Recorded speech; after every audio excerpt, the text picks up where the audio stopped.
Welcome to ISE. ఈరోజు మనం ఏంటంటే ఒకటి పేపర్ చూస్తే ఏపీ కానిస్టేబుల్ 2016 ప్రిలిమ్స్ పేపర్ మనం చూద్దాం. అందులో రీజనింగ్ కాన్సెప్ట్ ఏదైతే ఉందో అందులో ఉన్న రీజనింగ్ క్వశ్చన్స్ ఒకసారి మనం ఒకసారి చూద్దాం. మనం ఓకే 2016 ఏపీ కానిస్టేబుల్ గురించి మనం చూసుకుంటే కనుక ఇచ్చిన క్వశ్చన్స్ ఏంటి అంటే అన్ని టాపిక్స్ని మిక్స్ చేసుకుంటూ ఇస్తారు కాబట్టి క్వశ్చన్స్ మనకి ఎగ్జామినేషన్లో ఆ క్వశ్చన్స్ ఏంటి దానికి సంబంధించి సొల్యూషన్స్ అన్నీ ఒకసారి మనం చూద్దాం. ఓకే చూడండి. చూడండి, ఫస్ట్ మనకి నెంబర్ సిరీస్ క్వశ్చన్ ఇచ్చాడు. నెంబర్ సిరీస్ క్వశ్చన్లో మనకి చూడండి 3/4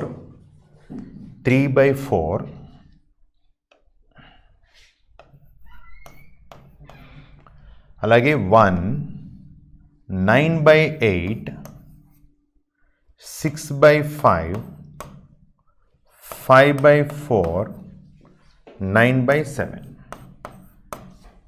అనుక్రమంలో 9/7 తర్వాత వచ్చి నెంబర్ ఏంటో కావాలి.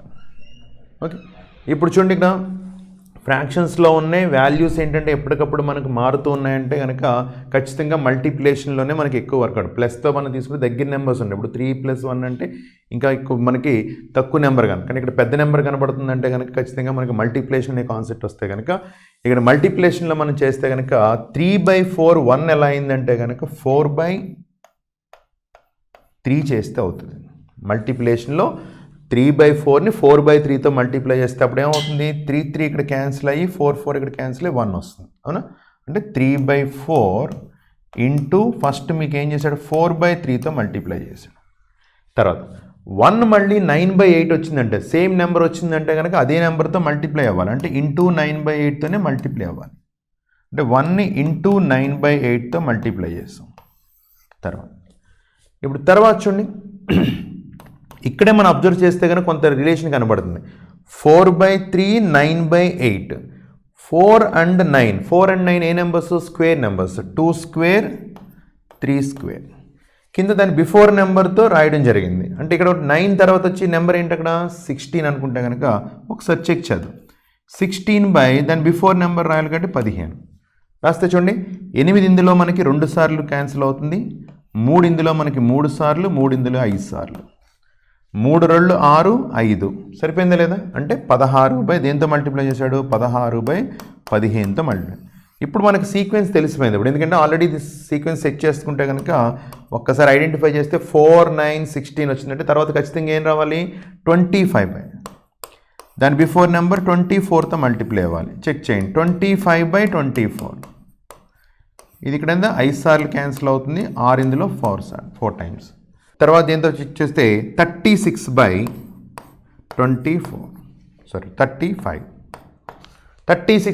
ఎందుకంటే 5 స్క్వేర్ తర్వాత మనకు రావాల్సిన 6 స్క్వేర్ చెక్ చేద్దాం. 36/35 4 ఇందులో 9 టైమ్స్ 5 ఇందులో 7 టైమ్స్ 9/1.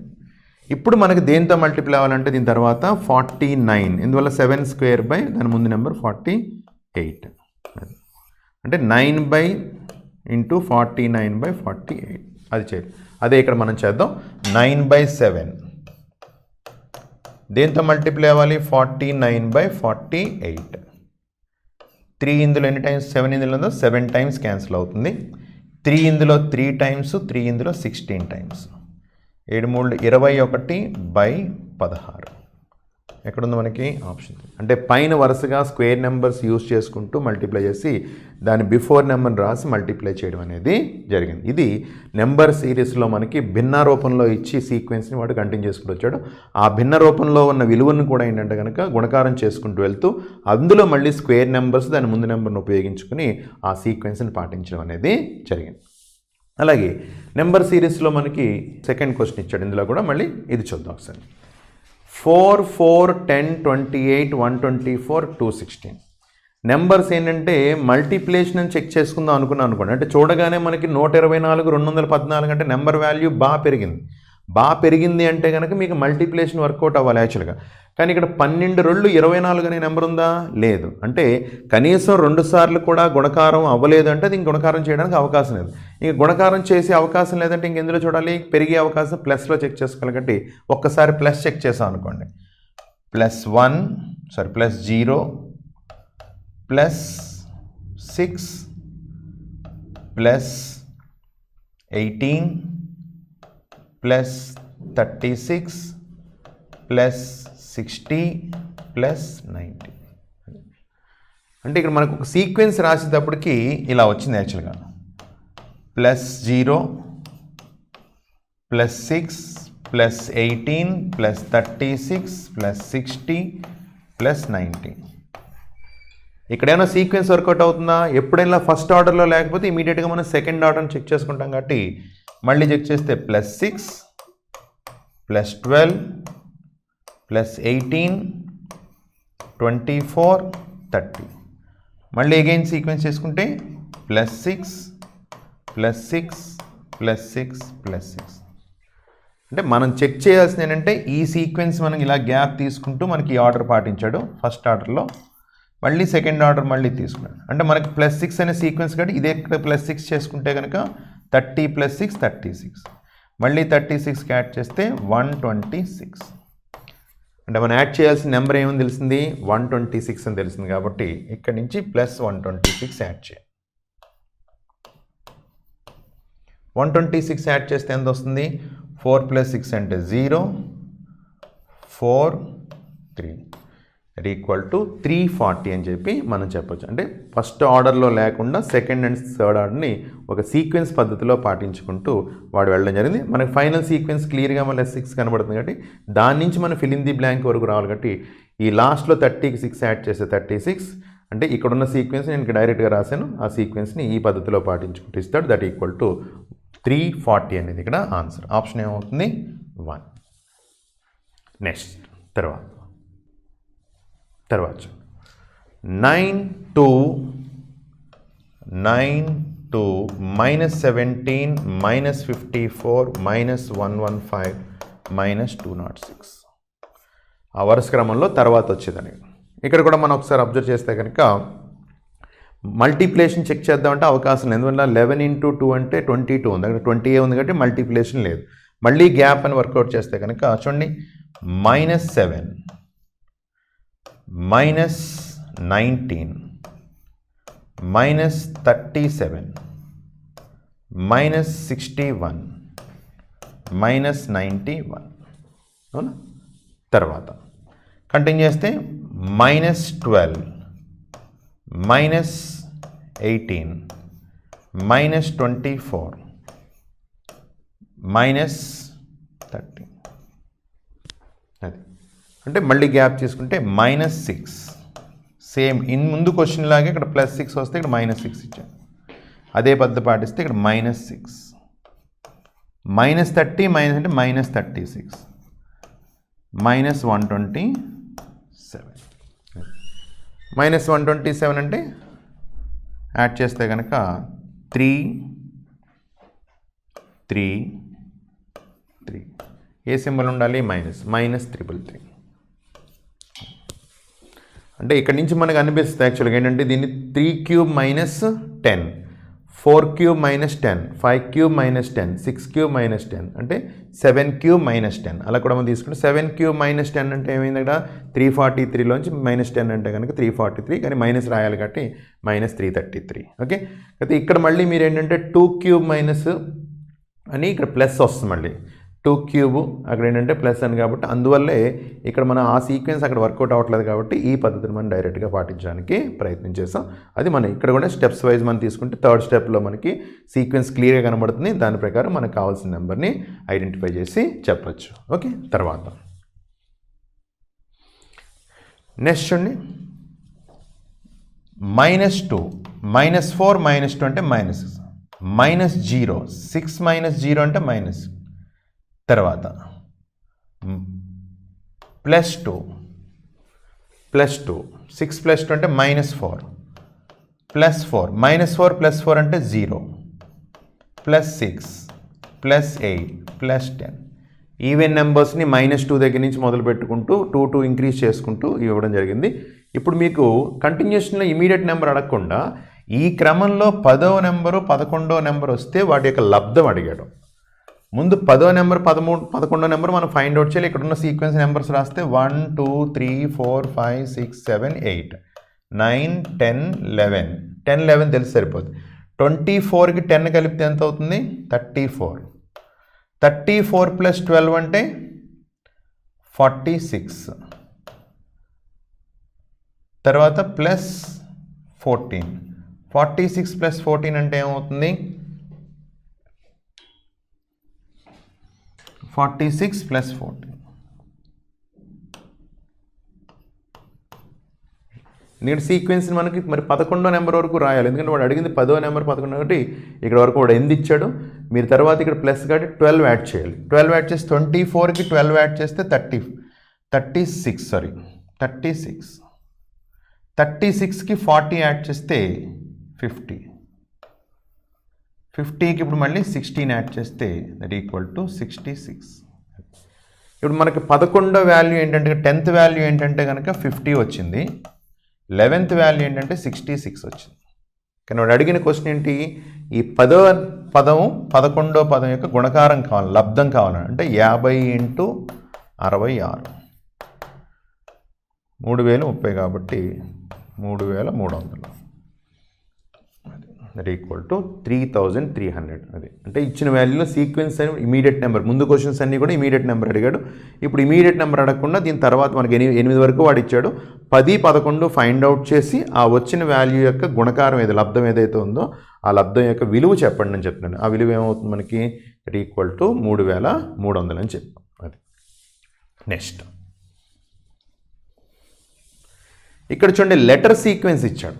లెటర్స్లో సీక్వెన్స్ ఎప్పుడన్నా ఇచ్చినప్పుడు మనం చెప్పుకున్నాం, మనం ఏంటంటే లెటర్ కాన్సెప్ట్ మనం మాట్లాడినప్పుడు ఎప్పుడన్నా సరే ఈ పేపర్లో మనం తీసుకుంటే కనుక ఈ లెటర్స్లో ఏబిసిడి లెటర్స్ ఆల్ఫాబెట్ లెటర్స్తో కాకుండా ఒక కొత్త సిరీస్తో మనకి ఇంక్రీజింగ్ ఆర్డర్లో కానీ డిక్రీజింగ్ ఆర్డర్లో అంటే పెంచుకుంటూ వెళ్ళడం కానీ, సింగిల్ లెటర్ సీక్వెన్స్ రాయడం కానీ, డబల్ లెటర్ సీక్వెన్స్ రాయడం కానీ, లేదా ఒక సెట్ ఆఫ్ లెటర్స్ తీసుకుని ఆ లెటర్స్తోనే జంబుల్ చేసుకుంటూ రాయడం కానీ, లేదా ఒక సెట్ ఆఫ్ లెటర్స్ని కంటిన్యూషన్లో రాసుకుంటూ వెళ్ళడం కానీ, ఇలా డిఫరెంట్ మోడల్స్లో మనకి ఇస్తాడు. మనకి ఆ పద్ధతిలోనే ఇచ్చిన క్వశ్చన్ ఇక్కడ మనం తీసుకుంటే కనుక ఇక్కడ కూడా మీరు అబ్జర్వ్ చేస్తే కనుక ఏంటంటే లెటర్స్ పెరుగుతున్నా, అంటే అక్కడ ఇచ్చిన 2 లెటర్స్ ఏసీలు మాత్రమే కనబడుతున్నాయి, ఓన్లీ 2 లెటర్సే కనబడుతున్నాయి. ఆ 2 లెటర్స్లో యొక్క మార్పు ఏంటంటే పెరుగుతున్నట్టు కనబడుతుంది. ఇప్పుడు చూడండి ఇక్కడ 3 సార్లు సి కనబడింది, ఇక్కడ 4 సార్లు సి కనబడింది.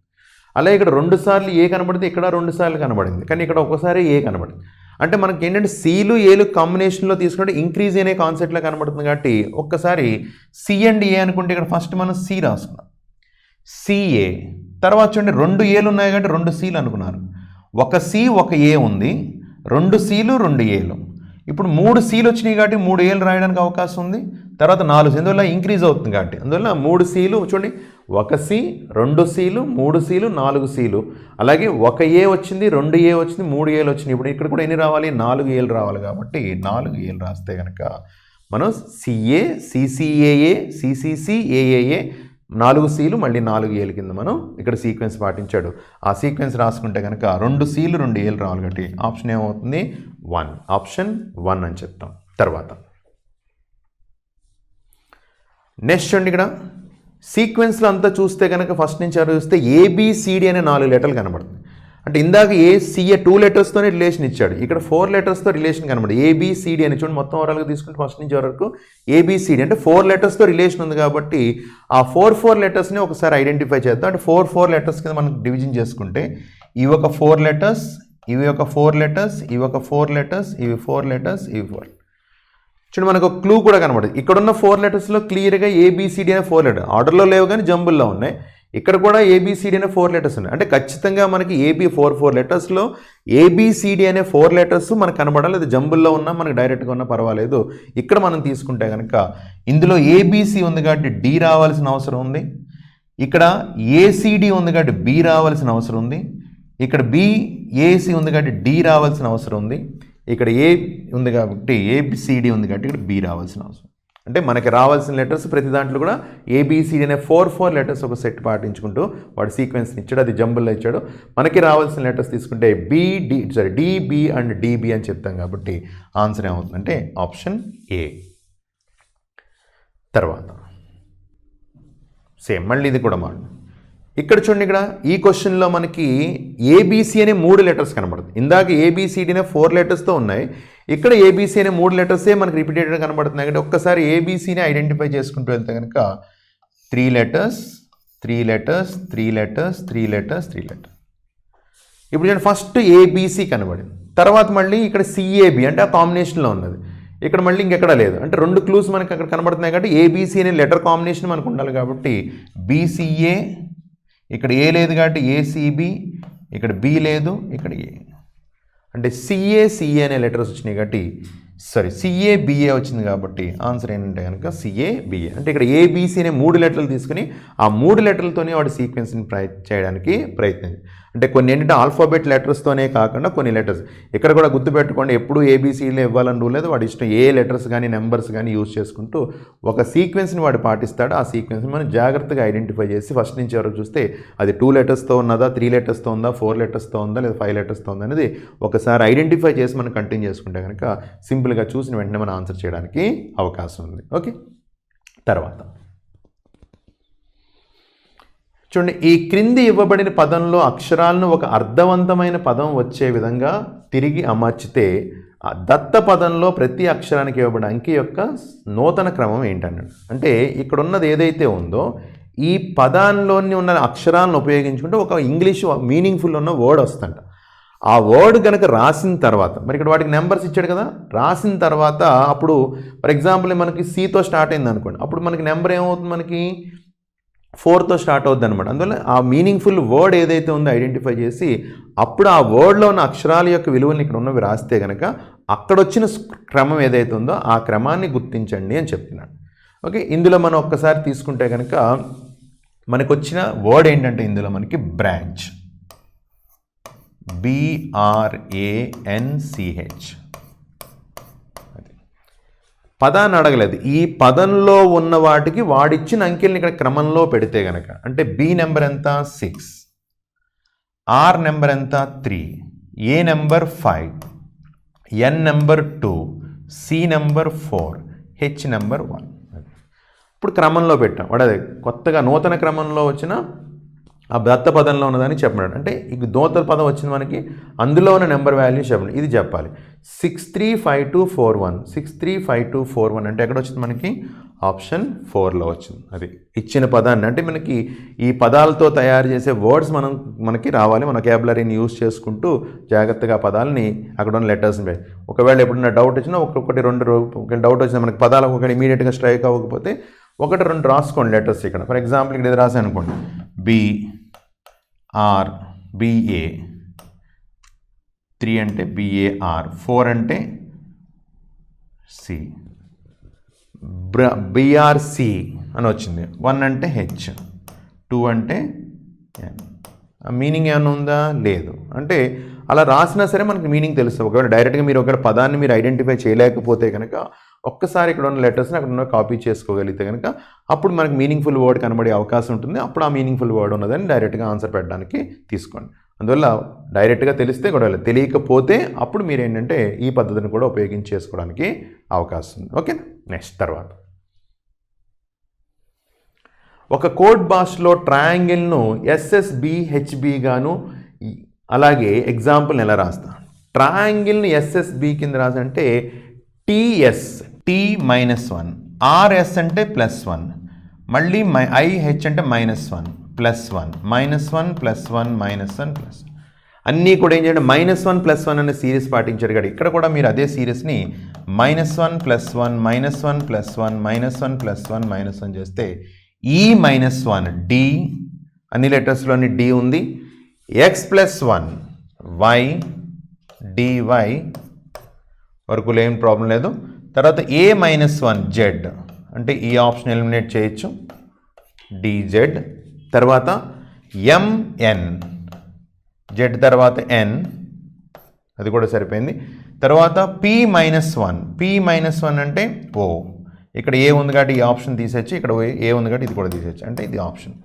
ఇంకా మిగిలిన లెటర్స్ చెక్ చేస్తే కనుక డైరెక్ట్గా ఆన్సర్ పెట్టేసేలాగా ఎగ్జామినేషన్లో నన్ ఆఫ్ దీస్ లేదు కాబట్టి ఎప్పుడైనా గుర్తుపెట్టి నన్ ఆఫ్ దీస్ లేనప్పుడు మాత్రమే ఇలాంటివి డైరెక్ట్గా చేయొచ్చు. ఇంకా మిగిలిన లెటర్స్ కూడా ఒకసారి చేస్తే LMED సరిపోయింది కదా, ఆప్షన్ 2 అని డైరెక్ట్గా మనం ఆన్సర్ చెప్పడం కాదు. డైరెక్ట్గా కోడింగ్ డీకోడింగ్ అనే దాంట్లోంచి మనకి ఒక క్వశ్చన్ ఇవ్వడం అనేది ఇక్కడ జరిగింది. అంటే మనకి ఇప్పుడు అబ్జర్వ్ చేస్తే కనుక నెంబర్ సిరీస్లోంచి మనకి 4 క్వశ్చన్స్ ఇచ్చాడు. అలాగే లెటర్ సిరీస్లోంచి మీరు తీసుకుంటే కనుక ఒక పద్ధతిలోనేమో 2 క్వశ్చన్స్ 3 క్వశ్చన్స్ మనకి ఇవ్వడం జరిగింది. అలాగే ఇప్పుడు ఏంటంటే కోడింగ్ డీకోడింగ్ని యూజ్ చేసుకుంటూ ఒక క్వశ్చన్ కనుక కనబడింది. నెక్స్ట్ ఇది కూడా మనకి కోడింగ్ డీకోడింగ్లోనే కనబడే క్వశ్చన్ కాబట్టి ఇది అంటే వర్డ్ నుంచి కోడ్ ఫైండ్ అవుట్ చేయడం. ఇది కూడా మనం డైరెక్ట్గా ఎలా చేస్తాం, మనం ఇచ్చిన పదాన్ని ఒకసారి తీసుకుని, అంటే ఇక్కడ కూడా ఎప్పుడైనా ఇలా ఇస్తే మనం ఏమనుకుంటాం, మనం జంబుల్ కాన్సెప్ట్లో ఉందని చెప్పుకుంటాం. ఏంటంటే ఎప్పుడైనా ఇలా ఇచ్చి ఇలా సెంటెన్స్ రూపంలో ఇస్తే ఇది ఎప్పుడు కూడా సెంటెన్స్ అంటే ఎస్కే అంటే నైస్, ఆర్పిఎస్ అంటే సండే, టీఆర్ఐ అంటే మార్నింగ్ అని మాత్రం కాదు. ఎస్కే అంటే నైస్ అవ్వచ్చు, సండే అవ్వచ్చు, మార్నింగ్ అవ్వచ్చు, ఏ పదానికి ఏదైనా కోడ్ అవ్వడానికి అవకాశం ఉంది. కాబట్టి ఇక్కడ మనం ఏంటంటే అది కొంచెం జాగ్రత్తగా చూసుకోవాలి. ఈ పదాలని మనం మాట్లాడినప్పుడు ఏంటంటే అన్ని వర్డ్స్కి కోడ్ ఫైండ్ అవుట్ చేసిన అవసరం. ఒకవేళ ఇచ్చిన క్వశ్చన్లో ఎక్కువ పదాలు అడిగితే అప్పుడు మనం ఫైండ్ అవుట్ చేయడం చేస్తాం. ఎప్పుడైనా సరే ఒక పదానికే మాత్రమే కోడ్ అడిగితే కనుక ఏంటంటే కనుక అప్పుడు మనం ఏం చేస్తాం, కామన్గా ఉన్న పదాన్ని, కామన్గా ఉన్న ఇక్కడ ఉన్న కోడ్ ఏదైతే ఇచ్చాడో దాన్ని మనం ఐడెంటిఫై చేసుకోగలిగి సరిపోతుంది. లేదా రెండోది ఏంటంటే ఎలిమినేషన్ ప్రాసెస్లో కూడా మనం చేసుకోవచ్చు. ఇక్కడ మనకి ఏమి ఇచ్చాడు, 3 సెంటెన్స్ ఇచ్చాడు. Nice every Tuesday morning, nice market place ఇచ్చాడు. అడిగిన దేనికి, ఒక పదానికి అడిగాడు, సండే అనే పదానికి మాత్రం. ఇప్పుడు సండే అనే పదం ఎక్కడుందో ఒకసారి ఐడెంటిఫై. సండే అనే పదం ఎక్కడుంది, ఇక్కడ ఉంది. ఇంక ఈ సండే అనే పదం మిగిలిన 2 సెంటెన్స్లు ఎక్కడున్న సండే కనబడుతుందా, కనబడట్లేదు. అంటే ఇండైరెక్ట్గా మనం ఏం చెప్పచ్చు, ఈ పదంలో అంటే ఇక్కడున్న వాటిలో మాత్రమే కనబడి మిగిలిన ఇంకెక్కడా లేకుండా ఉన్న పదాన్ని మనం తీసుకుంటే కనుక డైరెక్ట్గా కోడ్ చెప్పచ్చు. కాబట్టి ఇప్పుడు ఇందులో మనకి నైస్ అండ్ మార్నింగ్ అని ఉన్నాయి మనకి. ఈ రెండు అంటే మార్నింగ్ ఏమో ఇక్కడ కనబడుతుంది, నైస్ ఏమో ఇక్కడ కనబడుతుంది. కాబట్టి ఇందులో ఉండి ఇంకెక్కడా లేని పదాన్ని తీసుకుంటే కనుక ఎస్కేఐ అనేది ఇక్కడ కనబడుతుంది మనకి. అంటే అది కోడ్, దేనికైనా మనకు అనవసరం, ముందు చెక్ అంటే ఎగ్జామినేషన్ పాయింట్ ఆఫ్ వ్యూలో చెప్తుంటే ఎస్కేఐ అనేది కనబడుతుంది. కాబట్టి ఈ రెండాటిలో కామన్గా ఉన్న పదం అంటే నైస్ ఉంది కాబట్టి అది అనుకోవచ్చు. ఆర్పిఎస్ అనేది ఇక్కడ కనబడుతుంది, అంటే ఇందులో మనకు అంటే ఆ ఎస్కేఐ ఆర్పిఎస్ వేరే చోట్ల ఉన్నాయి. ఏ పదం లేదు మనకు వేరే చోట, టీఆర్ఐ అనే పదం ఇంకెక్కడ లేదు చూడండి మనకి. అంటే ఖచ్చితంగా ఇక్కడ మాత్రమే సండే ఉంది, ఇక్కడ మాత్రమే టీఆర్ఐ ఉందంటే ఖచ్చితంగా సండే కోడ్ ఏమవుతుంది మనకి, టీఆర్ఐ.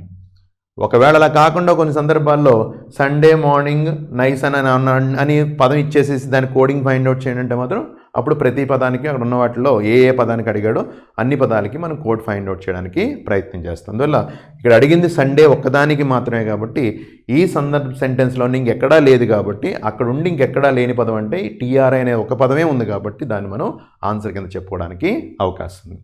తర్వాత ఒక కోడ్ భాషలో ఏస్ అనే పదాన్ని అయ్యేవి, మళ్ళీ ఇది కూడా కోడింగ్ డీకోడింగ్. చూడండి, కోడింగ్ డీకోడింగ్ ముందో క్వశ్చన్ 2, ఇది 3వ క్వశ్చన్ మనకి ఇవ్వడం అనేది జరిగింది. ఏస్ అనే పదాన్ని ఐఏవైగా కోడ్ చేస్తే బెడ్ అనే పదాన్ని ఏ విధంగా కోడ్ చేయగలం. ఇక్కడ ఏస్ అనే పదాన్ని ఎలా కోడ్ చేస్తారంటే ఏ నెంబర్ 1, సి నెంబర్ 3, ఈ నెంబర్ 5. ఇక్కడ కూడా నెంబర్స్ రాస్తే 1, 9, 25. చూడండి ఒకసారి, A1 కనబడింది, 3, 9 కనబడింది, 5, 25.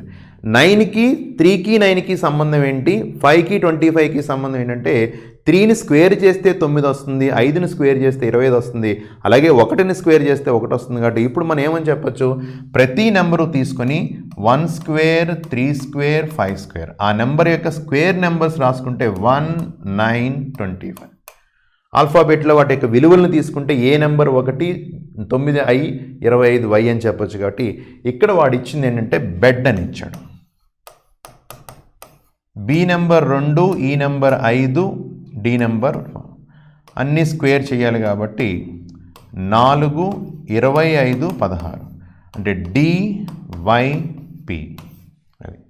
డివైపి అనేది మనకి ఎక్కడ ఉంది, 4th ఆప్షన్. అంటే లెటర్ యొక్క విలువ తీసుకొని దాని స్క్వేర్ వాల్యూ ఫైండ్ అవుట్ చేసి దాన్ని మళ్ళీ లెటర్లోకి అక్షరంలోకి మార్చి ఆ అక్షరాన్ని వాడు రాయడం అనేది జరిగింది. కాబట్టి అక్షరాన్ని వాడు రాశాడు అనమాట. ఓకే, తర్వాత చూడండి, అంటే కోడింగ్ డీకోడింగ్ నుంచి మనకి ఎగ్జామినేషన్లో 3 క్వశ్చన్స్ రావడం జరిగింది. ఇప్పుడు ఇక్కడ చూడండి, ఇక్కడ డైరెక్షన్స్ కనబడుతుంది. రాణి తన ఇంటి నుండి దక్షిణం వైపు 20 మీటర్లు నడిచి కిలోమీటర్ల దూరం వెళ్ళి అక్కడ నుండి 8 కిలోమీటర్లు ఉత్తరం వైపు వెళ్ళాను. ఆ తర్వాత చివరిలో 5 కిలోమీటర్లు తూర్పు వైపు ప్రయాణిస్తే తను బయలుదేరిన స్థానం నుండి గమ్యస్థానానికి గల దూరము మరియు దిశ ఏంటని అడిగాను. ఓకే, మన డైరెక్షన్స్ మనకు తెలుసు కాబట్టి ఒకసారి మన డైరెక్షన్స్ మనం మాట్లాడితే ఇది తూర్పు అని చెప్తాం, ఇది పడమర, ఇది ఉత్తరం, ఇది దక్షిణం. రిమైనింగ్ మాట్లాడితే కనుక ఇది ఆగ్నేయం, ఇది నైరుతి, ఇది వాయువ్యం, ఇది ఈశాన్యం. మనకున్న 8 దిశల్ని మనం ఉపయోగించుకొని వాడు చెప్పినట్టు ఒకసారి చేద్దాం. రాణి తన ఇంటి నుండి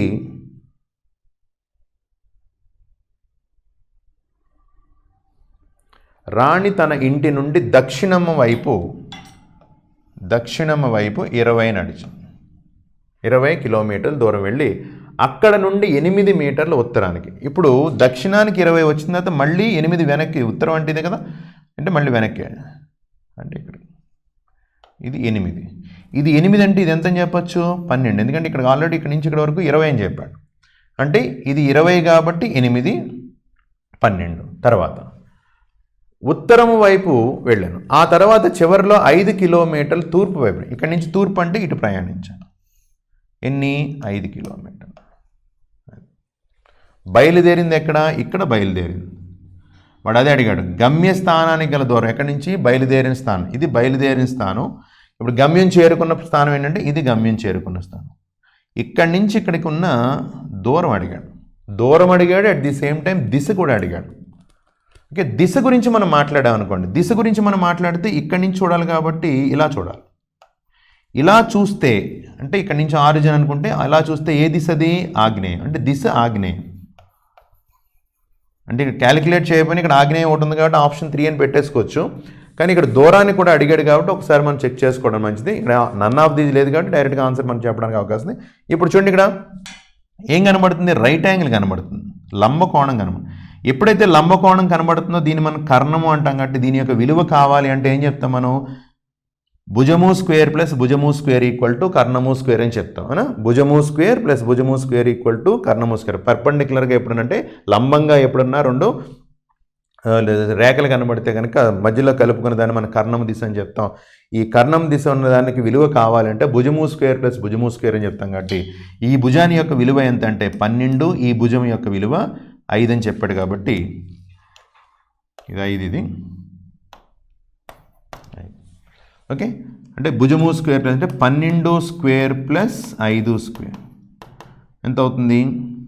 169. 144 ప్లస్ 25. కానీ ఏబీ స్క్వేర్ కదా రూట్ కాబట్టి 13. పైథాగరస్ థీరం అని చెప్తాం. AB square plus BC square equal to AC square. అదే భుజము స్క్వేర్ ప్లస్ భుజము స్క్వేర్ అని చెప్తాం. మరి ఇది స్క్వేర్ వాల్యూస్ కలిపిన తర్వాత దీనికి రూట్ వాల్యూ కావాలి కాబట్టి స్క్వేర్ వాల్యూ వచ్చింది మనకి. దీనికి రూట్ వాల్యూ ఫైండ్ అవుట్ చేస్తే దట్ ఈక్వల్ టు ఏం చెప్తాం అంటే 13. అంటే ఇదేమవుతుంది? 13 కిలోమీటర్లు. అదే అడిగాడు. దూరం ఎంత అంటే కనుక 13 కిలోమీటర్లు. దిశ ఏంటి? ఆగ్నేయం. కాబట్టి ఆప్షన్ ఏమవుతుంది? 13 కిలోమీటర్లు ఆగ్నేయం అని చెప్పొచ్చు అనమాట. అది ఎందుకంటే ఫస్ట్ దక్షిణానికి వెళ్ళాడు, తర్వాత ఉత్తరం మళ్ళీ వెనక్కి వెళ్ళాడు. కాబట్టి ఇది మొత్తం 20 చెప్పినప్పుడు వెనక్కి వెళ్తే ఈ మిగిలిపోయింది 12. ఇక్కడి నుంచి తూర్పుకి 5 కాబట్టి ఈ భుజం 12, ఈ భుజం 5 అని తెలుస్తుంది. కాబట్టి పైథాగరస్ థీరం అనుకోవచ్చు. లేదంటే కనుక కర్ణం యొక్క విలువ కావాలంటే భుజము స్క్వేర్ ప్లస్ భుజము స్క్వేర్ ఈక్వల్ టు కర్ణము స్క్వేర్. కాబట్టి ఆ 13 స్క్వేర్ చేస్తేనే 169 వస్తుంది. కాబట్టి రూట్ వాల్యూ ఫైండ్ అవుట్ చేస్తే 13 మీటర్లు దిశ కావాలండి. అంటే ఇక్కడి నుంచి చూడాలి. ఇది ఇక్కడ బయలుదేరిన స్థానం నుంచి గమ్యస్థానం ఇక్కడ ఉంది కాబట్టి ఇలా కిందకు చూడాలి. ఇది ఆరిజిన్ అనుకుంటే ఇక్కడి నుంచి ఇలా కింద చూస్తే అది దిశ ఏమవుతుంది? ఆగ్నేయం అవుతుంది. కాబట్టి 13 మీటర్లు ఆగ్నేయం. ఓకే, నెక్స్ట్ ఇది కూడా చూడండి, డైరెక్షన్ టెస్ట్ మీద క్వశ్చన్ ఇచ్చాడు.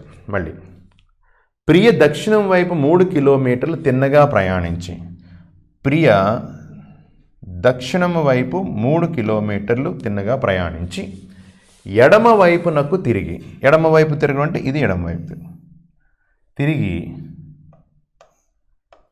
8 కిలోమీటర్లు ప్రయాణించి అచ్చటి నుంచి ఆమె కుడివైపునకు తిరిగి, ఇక్కడి నుంచి కుడివైపు తిరిగిందంటే, కుడివైపు అంటే ఇది కుడివైపు తిరిగి 3 ప్రయాణించింది. అయితే ఆమె బయలుదేరిన స్థలం నుండి గమ్యస్థలంకు గల దూరం ఎంత అంటే ఇక్కడ దిశ అడగలేదు, ఓన్లీ దూరం అడిగాడు. దూరం అంటే ఇది బయలుదేరిన స్థానం, ఇది గమ్యం చేరుకున్న స్థానం. ఈ దిశ కావాలి మనకి. మీరు డైరెక్ట్గా ఇలా తీసుకుంటే కనుక ఇక్కడ సగం చేయడానికి కన్నా ఏంటంటే ఓవరాల్ కాన్సెప్ట్లో మనం తీసుకుంటే కనుక చూడండి, ఇక్కడ మొత్తం దాంట్లో మనం తయారు చేసుకుంటే ఇక్కడ రైట్ యాంగిల్ తయారు చేయొచ్చు. ఇక్కడి నుంచి ఇది ఒక భుజం అవుతుంది, ఇక్కడి నుంచి ఇది ఒక భుజం. ఇందాక చెప్పుకున్నాం కదా, అంటే ఇది మళ్ళీ భుజము స్క్వేర్ ప్లస్ భుజము స్క్వేర్ అవుతుంది. కాబట్టి ఈ భుజం యొక్క విలువ అంటే 8, ఇది 3, ఇది 3 కాబట్టి మొత్తం భుజం విలువ ఎంత? 6. ఈ భుజం 6, ఈ భుజం ఎంత అంటే 8. ఇప్పుడు చూడండి, AB square plus BC square equal to AC square. మళ్ళీ పైథాగరస్ అనేది అప్లై చేసుకుంటే కనుక 6 square plus 8 square that equal to 36 plus 64 అంటే 100. అగైన్ రూట్ 100 అంటే 10 మీటర్. అందువల్ల వాడు అడిగే దూరం మాత్రం అడిగాడు కాబట్టి కిలోమీటర్లు అని అడిగాడు. ఎన్ని కిలోమీటర్లు అంటే కనుక 10 కిలోమీటర్లు మనకు వచ్చింది కాబట్టి ఆన్సర్ 10. అందులో ఎప్పుడైనా సరే మనకి ఓవరాల్గా తీసుకుంటే మొత్తం రైట్ యాంగిల్ని ఏర్పాటు చేసుకుని అప్పుడు మనం భుజాన్ని తీసుకుంటే కనుక ఈ భుజానికి సమాంతరంగా ఉంది కాబట్టి ఇది 8 అవుతుంది. ఇది 3 అంటే ఇది సమాంతరంగా ఉంది 3, ఆల్రెడీ 5 3 అని తెలుసు కాబట్టి 3 3 6 కాబట్టి ఈ భుజము స్క్వేర్ ప్లస్ ఈ భుజము స్క్వేర్ ఈక్వల్ టు మనం దీని విలువ చెప్పడానికి అవకాశం ఉంది. దట్ ఈక్వల్ టు 10 మీటర్లని 10 కిలోమీటర్లని మనం చెప్పచ్చు. ఓకే, అదే డైరెక్షన్ టెస్ట్ 2 క్వశ్చన్స్ కూడా మనకి ముందు క్వశ్చన్ ఈ క్వశ్చన్ కూడా పైథాగరస్ కాన్సెప్ట్ మీదే వాడు క్వశ్చన్ ఇవ్వడం అనేది జరిగింది. తర్వాత చూడండి మళ్ళీ అగైన్ డైరెక్షన్ టెస్ట్ నుంచి ఇప్పటికి దీంతో కలిపి 3 క్వశ్చన్స్ మనకి ఇచ్చినట్టు అనమాట.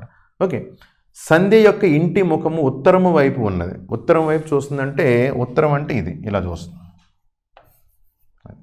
అంటే ఇది బయలుదేరి చెప్పడం. ఆమె ఇంటి నుండి బయటకు వచ్చి, ఇప్పుడు ఇంటి నుంచి బయటకు అంటే ఇలాగే రావాలి. ఉత్తర ముఖం చూస్తుందంటే ఇలా బయట రావాలి కాబట్టి ఇంటి నుంచి బయటకు వచ్చిందండి. ఎంత నడిచింది వచ్చి 10, తిన్నగా 10. ఎడమ వైపునకు తిరిగి, ఓకే, ఎడమ వైపునకు తిరిగి ఇంటి నుంచి బయటకు వచ్చి 10 నడిచి ఎడమ వైపుకి తిరిగి ఎంత నడిచింది 25 నడిచింది. ఆమె అక్కడి నుంచి కుడివైపుకి తిరిగి, ఇక్కడి నుంచి కుడివైపు కంటే ఇది కుడివైపుకి తిరిగి ఎంత నడిచింది 5 కిలోమీటర్లు. మరల కుడివైపున తిరిగి మళ్ళీ ఇక్కడి నుంచి కుడివైపు కంటే ఇలా తిరిగి 25 నడిచింది. ఇది బయలుదేరిన స్థానం, ఇది గమ్యస్థానం. అడిగిన క్వశ్చన్ అంటే ఆమె బయలుదేరిన స్థానం నుండి గమ్యస్థానం గల దూరం ఎంత అని అడిగి. దూరం ఎంత అంటే ఇది ఎంతో తెలియాలి మనకి. ఇది ఆల్రెడీ 5 కాబట్టి దీనికి సమాంతరంగా ఉంది కాబట్టి ఇది కూడా 5. ఆల్రెడీ ఇక్కడికి ఎంత తెలుసండి 10. అంటే ఇప్పుడు అడిగిన క్వశ్చన్ ఇక్కడి నుంచి ఇక్కడ వరకు మొత్తం దూరం అడిగినంటే కలపాలి.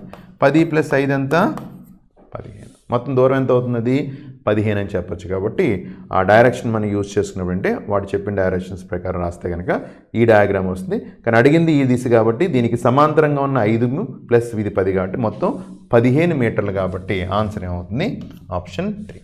అంటే డైరెక్షన్ టెస్ట్ మీద మనకి 3 క్వశ్చన్స్ మన ప్రస్తుతానికి అడిగాడు.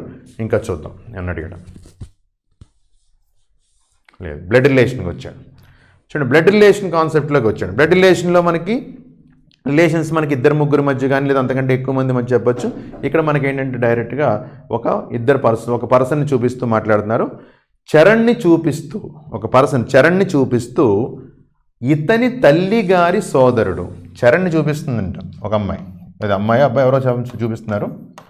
చరణ్ని చూపిస్తూ ఇతని తల్లి. మనం సాధారణంగా ఏంటంటే ఎప్పుడైనా ఈ సింబల్స్ యూజ్ చేస్తే భార్యాభర్తలు అనే సంబంధం చెప్పుకుంటాం. ఈ సింబల్ యూజ్ చేస్తే కనుక ఏంటంటే తల్లిదండ్రులు పిల్లలని చెప్పుకుంటాం.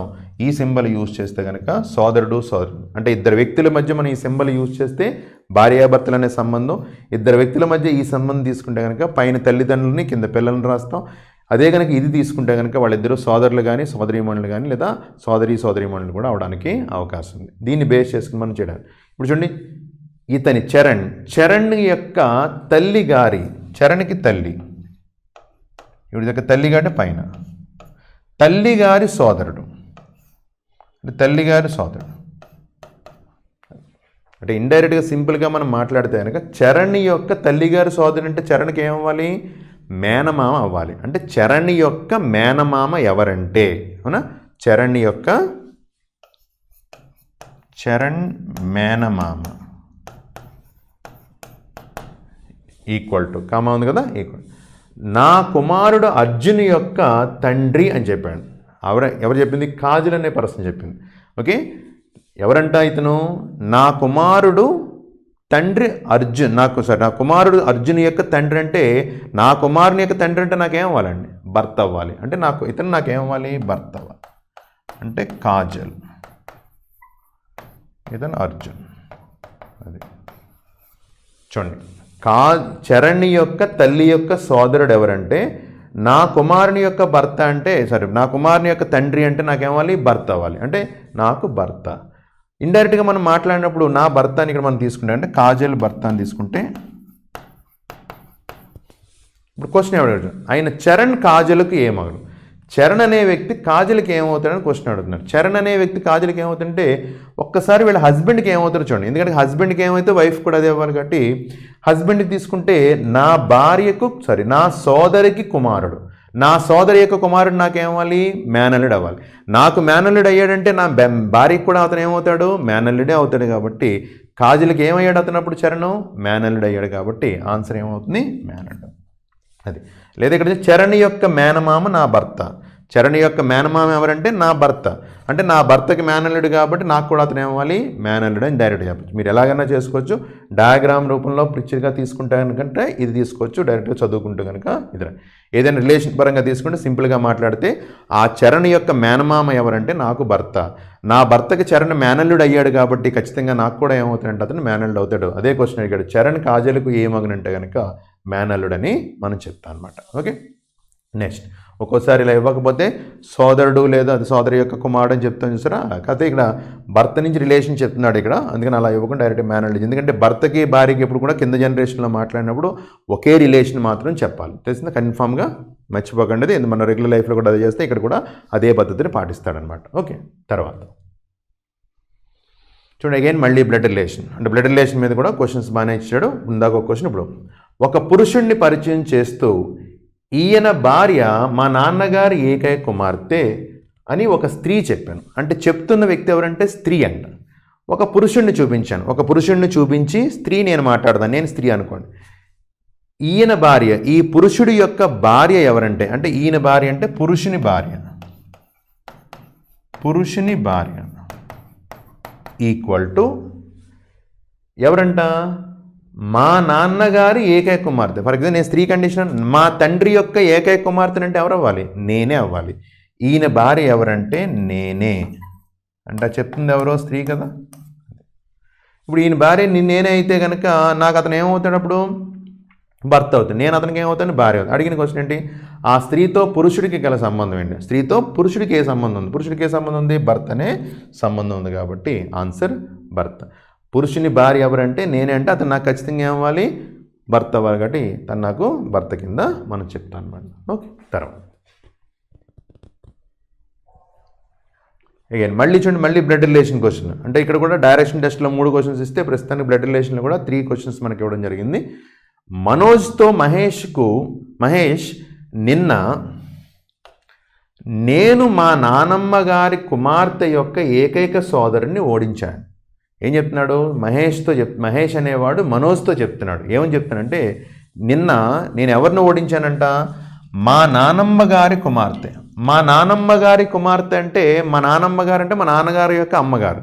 మా నాన్నగారి యొక్క అమ్మగారు కూతురు అంటే మా నాన్నగారికి ఏమవ్వాలి? సిస్టర్ అవ్వాలి. మా నాన్నగారికి సోదరు అయితే కనుక ఆవిడ నాకేమవుద్ది? మేనత్త అవుద్ది. అంటే మా నానమ్మ గారి కుమార్తె నాకేమవుద్ది? మేనత్త. మళ్ళీ మేనత్త యొక్క ఏకైక సోదరుడు. మేనత్త ఏకైక సోదరుడు అంటే మళ్ళీ ఎవరు అవ్వాలి? మా నాన్నగారు. మేనత్త అంటే మా నాన్నగారి సిస్టరు. మళ్ళీ ఆవిడకి ఏకైక సోదరుడు అంటే మనం డైరెక్ట్గా ఎవరిని చెప్పచ్చు? నాన్నగారు అని చెప్పచ్చు. కాబట్టి తండ్రి. చూడండి, నేను ఎవరిని ఓడించాను? ఇక్కడ తండ్రిని ఓడించాను. అంటే నా తండ్రిని ఓడించాను అని చెప్తున్నాడు అనమాట. అయితే మహేష్ చే ఓడింపబడిన వ్యక్తి ఎవరు? మహేష్తో ఎవరు ఓడింపడ్డాడు? మహేష్ యొక్క తండ్రి ఓడింపడ్డాడు. కాబట్టి అతను ఎవరంటే కనుక తండ్రి. అది మా నానమ్మ గారి కూతురు నాకేమవుతుందంటే మేనత్త. మా మేనత్త యొక్క ఏకైక సోదరుడు అంటే మళ్ళీ మా నాన్నగారు అవ్వాలి. నేను ఎవరిని ఓడించానంటే కనుక మా నాన్నగారినే నేను ఓడించానని మహేష్ మాట్లాడటం అనేది. ఎవరితో? మనోజ్తో అడిగాడు. అదే మనం రిలేషన్ తీసుకుంటే తండ్రి. నెక్స్ట్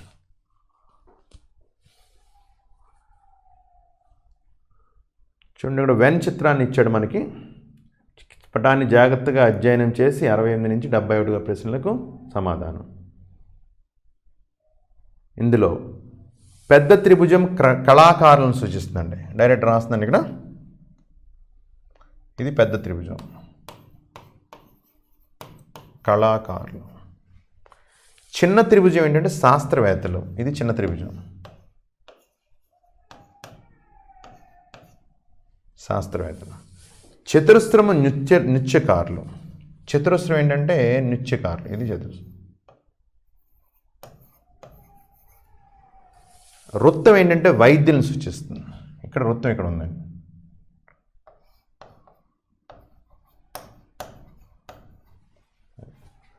సూచించిన తర్వాత వాడు క్వశ్చన్ కళాకారులలో గల వైద్యులు మరియు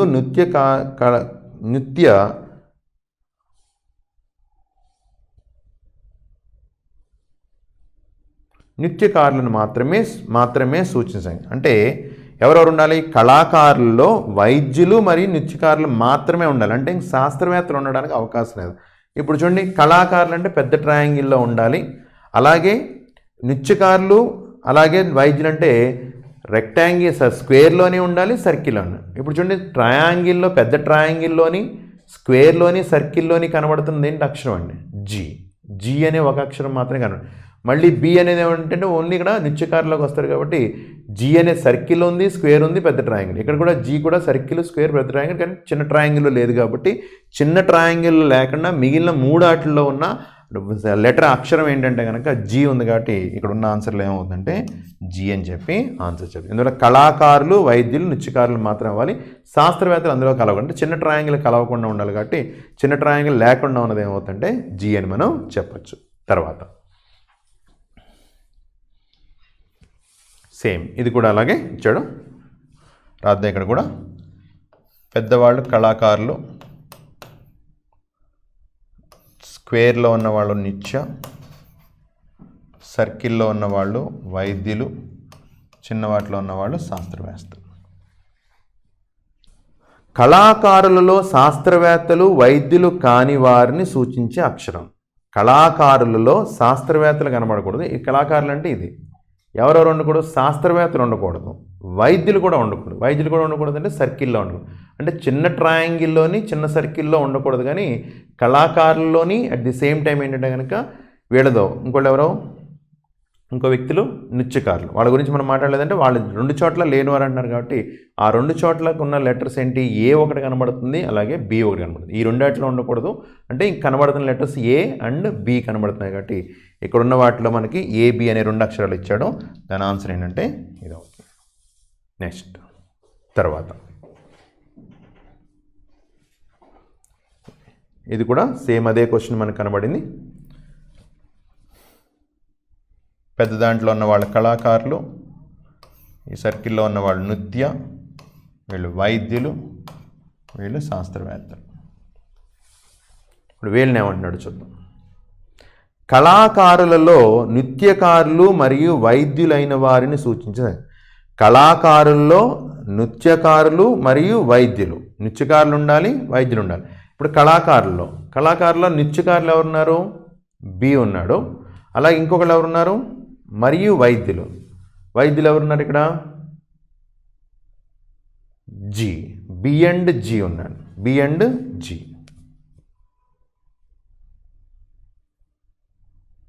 ఆప్షన్లో బి అండ్ జీ లేదు కాబట్టి ఆన్సర్ ఏమవుతుంది? ఏది కాదు. అదే ఓకే, ఆన్సర్ లేదు కాబట్టి ఏ అండ్ జీ. తర్వాత ఇది కూడా గుర్తు.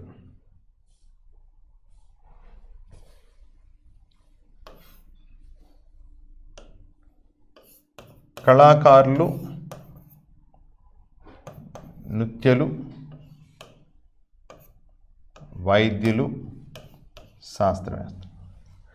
శాస్త్రవేత్తలు అయి ఉండి కళాకారులు కానట్టు వంటి వారిని సూచిస్తుంది. శాస్త్రవేత్తలు అవ్వాలి, కళాకారుల్లో ఉండకూడదు. అంటే చిన్న ట్రయాంగిల్ అని కళాకారులు అంటే పెద్ద ట్రయాంగిల్ అంటే ఇంకా చిన్న ట్రయాంగిల్ నుంచి లోపల ఉండకూడదు. ఇంకా చిన్న ట్రయాంగిల్లో మాత్రమే కనబడేది ఏంటని అడుగుతున్నాడు. చిన్న ట్రయాంగిల్లో మాత్రమే కనబడే అక్షరం ఉందండి, ఎఫ్ ఉంది కాబట్టి ఆన్సర్ ఏంటంటే ఎఫ్. ఎందుకంటే శాస్త్రవేత్తల్లో ఉండాలి, ఇంకా ఎక్కడ కళాకారుల్లో ఉండే పెద్ద ట్రయాంగిల్లో అన్నీ ఉన్నాయి మనకి. ఇంకా కళాకారుల్లోనే మాత్రమే ఉండకూడదు అంటున్నాడంటే శాస్త్రవేత్తల్లో మాత్రమే ఉండాలని ఇండైరెక్ట్ మీనింగ్ కాబట్టి శాస్త్రవేత్తల్లోనే ఉన్న సంఖ్య ఏమవుతుంది? ఎఫ్ అనే అక్షరం ఉంది కాబట్టి అక్కడ ఆన్సర్ ఏమవుతుందంటే ఎఫ్. అంటే వెన్ డయాగ్రామ్స్ మనం యూజ్ చేసుకుని ఈ కాన్సెప్ట్లో మనకి 4 క్వశ్చన్స్ మనకి ఇవ్వడం జరిగింది. ఓకే, అంటే వెన్ డయాగ్రామ్స్ నుంచి కూడా మనకి 2 to 4 క్వశ్చన్స్ ఎప్పుడు మనకు అడుగుతుంటాడు. ఈసారి యాక్చువల్గా 4 క్వశ్చన్స్ మనకి ఇందులో అడగడం జరిగింది. ఓకే, నెక్స్ట్ తర్వాత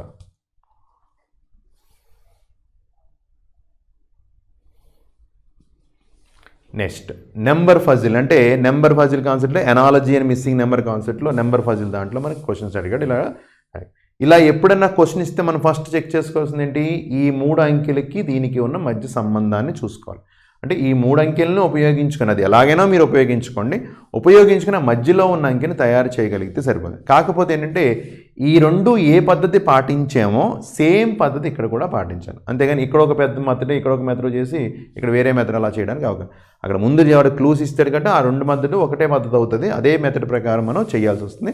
ఇక్కడ జరిగింది ఏంటంటే కనుక చుట్టూ ఉన్న 3 నెంబర్ని గుణకారం చేసి 5 × 6 × 4/6 చుట్టూ ఉన్న 3 అంకెల్ని గుణకారం చేసి ఒక కాన్స్టెంట్ వాల్యూ 6తో 6 6 క్యాన్సిల్ అయితే 5 4 ఎంత 20 సరిపోయిందా? అలా ఇక్కడ కూడా చూద్దాం. 7 × 8 × 9/6 3 ఇందులో 2 సార్లు, 3 ఇందులో 3 సార్లు, 2 ఇందులో 4 సార్లు. చూడండి 4 3 12, 12 7 ఎంత అంటే 84 సరిపోయిందా? 84. ఇక్కడ కూడా సేమ్ అదే పద్ధతి పాటిస్తే 9 × 10 × 11/6 3 ఇందులో అగైన్ 3 సార్లు, 3 ఇందులో 2 సార్లు, 2 ఇందులో 5 సార్లు, 5 3 15, 15 × 11 అంటే 165. చుట్టూ ఉన్న 3 అంకెల్ని వాడు గుణకారం చేసి ఒక కాన్స్టెంట్ వాల్యూ ఏంటంటే 6తో భాగించడం జరిగింది. 6తో భాగిస్తే మనకు ఇప్పుడు వచ్చింది ఏంటంటే 165 అని చెప్తాను అనమాట. అది అంటే నెంబర్ పజిల్ కాన్సెప్ట్లో మనకి ఒక క్వశ్చన్ ఇవ్వడం జరిగింది. తర్వాత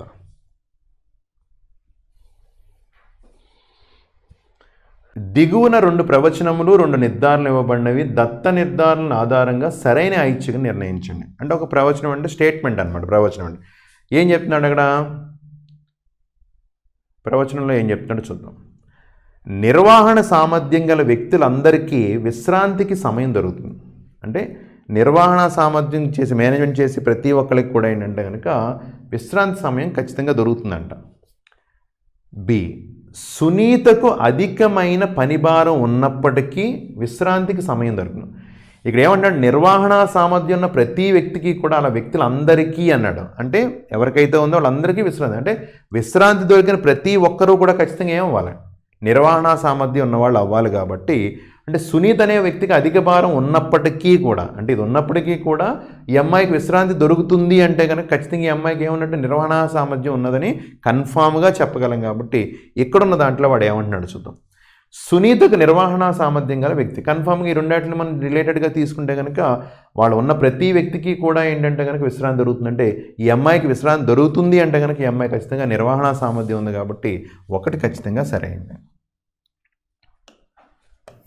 తర్వాత సునీత పరిశ్రమించే తత్వ గల వ్యక్తి. ఇక్కడ చూడండి, సునీతకు అధిక పనిభారం ఉన్నప్పటికీ అంటున్నాడు. విశ్రాంతి దొరుకుతుందంటే సామర్థ్యం, నిర్వహణ సామర్థ్యం ఉందంటే కష్టపడి ఖచ్చితంగా పనిచేస్తానని ఇండైరెక్ట్గా మీనింగ్. కాబట్టి ఈ అధికమైన పనిభారం నిర్వహణ సామర్థ్యం రెండు కూడా అమ్మాయి బ్యాలెన్స్ చేసుకుంటుందంటే కనుక కన్ఫామ్గా మంచి కష్టపడే తత్వం ఉంది. కాబట్టి ఆ విషయాన్ని మనకి ఇక్కడ చెప్పాడు.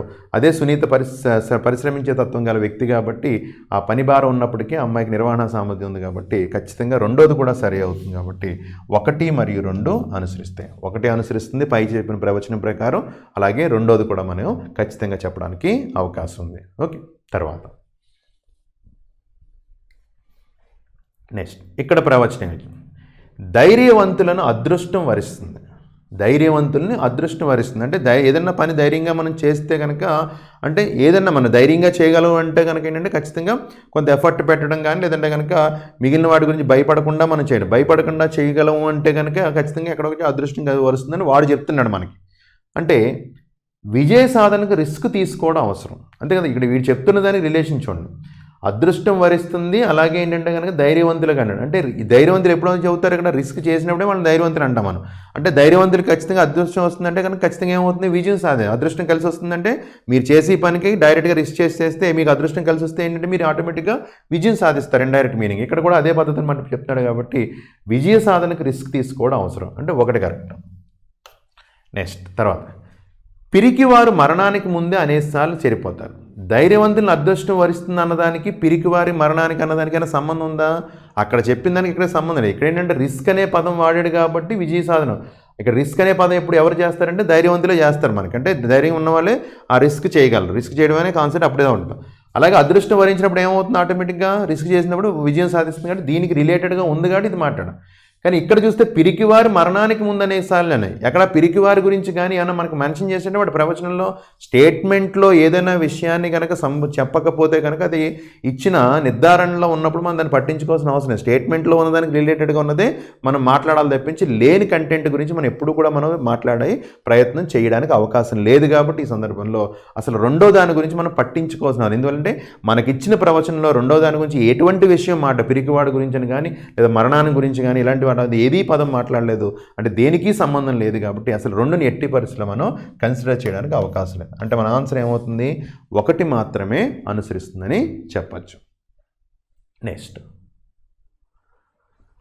పరీక్షలలో ఉత్తీర్ణులు అవ్వడానికి తప్పనిసరిగా కష్టపడాలి. అంటే ఒక స్టేట్మెంట్ అనమాట. అంటే మనం చెప్తాం కదా, మీరు బాగా చదవండి, బాగా కష్టపడండి అంటే అప్పుడే మీరు ఎగ్జామినేషన్ పాస్ అవుతారని చెప్తాం. అంటే ఇండైరెక్ట్గా ఏంటంటే కష్టపడకుండా మీకు ఏది రాదని ఇండైరెక్ట్గా చెప్పడం అనమాట. ఇక్కడ వాడు ఏమంటున్నాడు, పరీక్ష పరిశ్రమతో కూడి ఉంటుంది. అంటే ఓన్లీ పరీక్ష శ్రమ చేస్తేనే మనం పాస్ అవుతామని చెప్పడానికి అవకాశం ఉందా?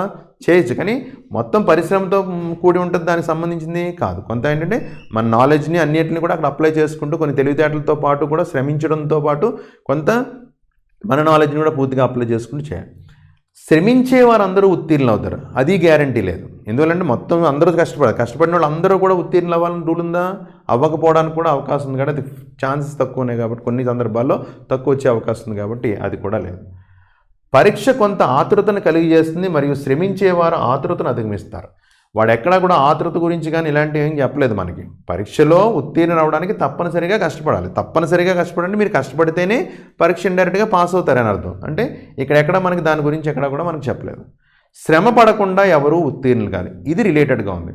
కష్టపడితేనే మీరు పరీక్షలో ఉత్తీర్ణులు అవుతారంటే శ్రమ పడితేనే మీరు ఉత్తీర్ణులు అవుతారని. కాబట్టి శ్రమ పడకుండా కూడా ఎవరు ఉత్తీర్ణులు కాలేరనే విషయాన్ని మనం అక్కడ చెప్పగలం. కాబట్టి ఆన్సర్ ఏమవుతుందంటే ఆప్షన్ డి అవుతుంది. అందువల్ల రిలేషన్ మనం తీసుకున్నప్పుడు అంటే ఇక్కడున్న వర్డ్స్ని ప్రవచనంలో ఎప్పుడు కూడా ఏది మాట్లాడుతున్నాడో అంటే ఇది నిర్ధారణలను కొన్ని సందర్భాలు అంటాడు, దీన్నే క్వశ్చన్స్ని భావనలను కూడా అంటాడు. దీని యొక్క భావాన్ని మనం డైరెక్ట్గా మాట్లాడితే ఇదే విషయాన్ని ఇలా మాట్లాడచ్చు, ఇదే విషయాన్ని ఇలా మాట్లాడు, దీని యొక్క భావాన్ని తెలియపరచడం కూడా.